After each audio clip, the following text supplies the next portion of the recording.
নরসিংদীতে অনুষ্ঠিত হল তৌহিদি ভিত্তিক আধুনিক রাষ্ট্র গঠনে গণমাধ্যমের ভূমিকা শীর্ষক মতবিনিময় সভা। এতে সাংবাদিক ও সুশীল সমাজের প্রতিনিধিরা অংশ নেন। নরসিংদী জেলা হিজবুত তৌহিদের উদ্যোগে প্রেস ক্লাব মিলনায়তনে অনুষ্ঠিত হয় এই মতবিনিময় সভা। সাংবাদিক ও গণ্যমান্য ব্যক্তিদের অংশগ্রহণে আয়োজিত এই সভায় সভাপতিত্ব করেন সংগঠনের নরসিংদী জেলা সাংগঠনিক সম্পাদক মোহাম্মদ গোলজার হোসাইন। সঞ্চালনায় ছিলেন সাংস্কৃতিক সম্পাদক জিন্নাত আক্তার।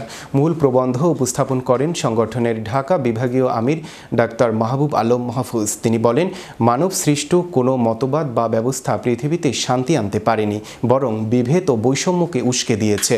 এ অবস্থায় স্রষ্টার সার্বভৌমত্বের ভিত্তিতে তৌহিদি ভিত্তিক আধুনিক রাষ্ট্র ব্যবস্থা হতে পারে একমাত্র সমাধান। ডাক্তার মাহবুব আরও বলেন, এই ব্যবস্থা কোনো পশ্চাৎপদ ধারণা নয়, বরং সকল নাগরিকদের সমান অধিকার ও সুযোগ নিশ্চিত করবে। এখানে ধর্ম, ব্যবসা, জঙ্গিবাদ, সাম্প্রদায়িকতা এবং সব ধরনের অবিচারের স্থান থাকবে না। গণমাধ্যমের ভূমিকা প্রসঙ্গে তিনি উল্লেখ করেন, তৌহিদি ভিত্তিক রাষ্ট্রে গণমাধ্যম হবে সমাজের প্রকৃত দর্পণ। তারা দায়িত্বশীলভাবে পূর্ণ স্বাধীনতা ভোগ করবেন, তবে সেই স্বাধীনতা হবে নৈতিক দায়বদ্ধতাযুক্ত।